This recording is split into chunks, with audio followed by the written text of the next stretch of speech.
In a lot of our videos, we're going to suggest that you can tidy up your data by following these 3 steps. 1. Export the table that has some gaps. 2. Fill in the gaps in the exported table. And 3. Run a merge to re-import the table without the gaps. This sounds simple, but you may be thinking tidying up the table is going to take a lot of time. So I want to show you one Excel trick that will make this a lot faster in most cases. Often you will have a list of data that can be imported, but it might not be in the same order as your SchoolData table. You will need a column with some kind of key or identifier. Then you'll need a column with the data you want to add to your table. In this case, we're adding houses to the blank house column in our staff list.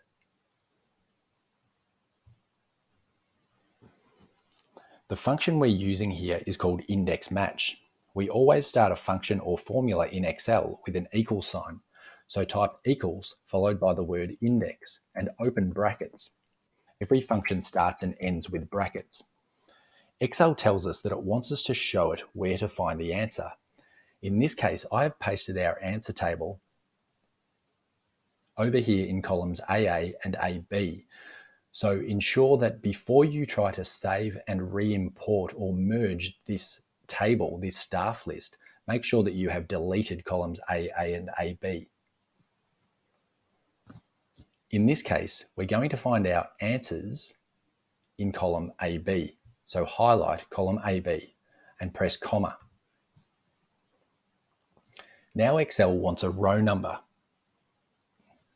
It's asking us which row from column AB to return in the cell.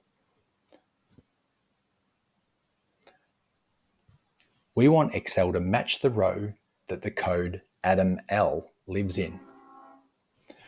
So we type match and open brackets.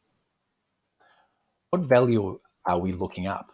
We're looking for Adam L, so click in cell E2 and then press comma. Where are we going to find this value?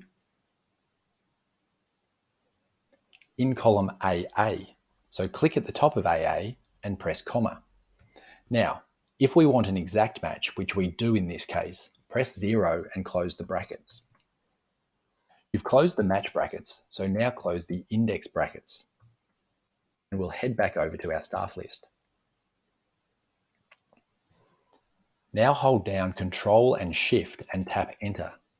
This is a good Excel habit to get into. It means we're finding the answer in a table that could have multiple answer columns. In this case it doesn't, but it's worth getting into this habit. Now, if you hover in the bottom right-hand corner of the cell and double-click, the fields should fill down. We'll check this in a second. While this data is still highlighted, we want to get rid of the formulas and just leave the values in the cells. Hold down Control and tap C to copy the data.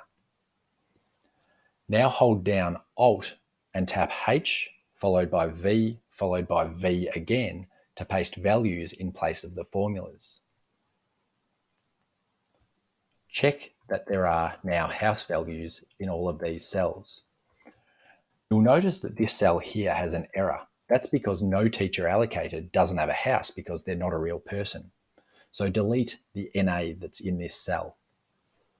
Check that everyone who should have a house does have a house.